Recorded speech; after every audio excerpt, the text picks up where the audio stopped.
Here is a very easy example on completing the square. So I put some steps up at the top or on the side that you need to go through to solve this. So we'll start with the first one. So you have a quadratic, x squared, x term, number term, and you're asked to complete the square.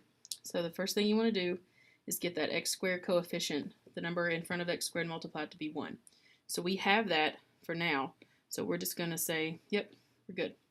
The next thing that you want to do is you want to split away that constant term.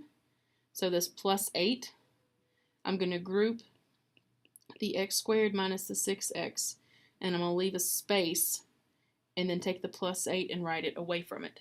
Okay?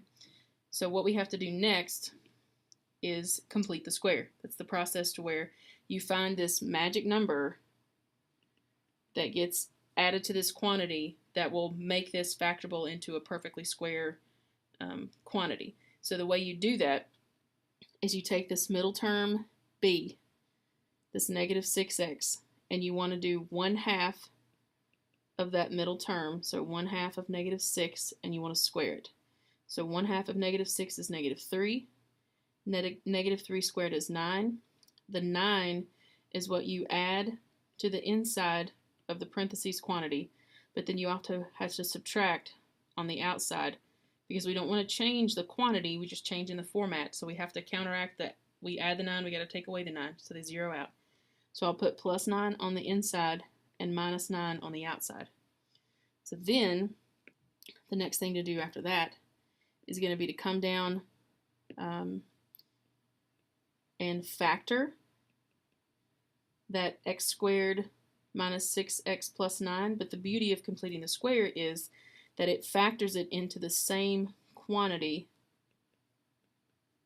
the exact same quantity, and the number that ends up going there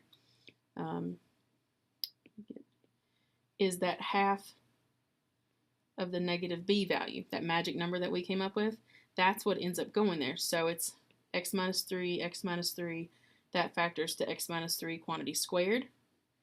And then we have that plus 8 minus 9, which simplifies to subtraction of 1. So your completing the square equation is this x minus 3 quantity squared, and then you subtract the 1.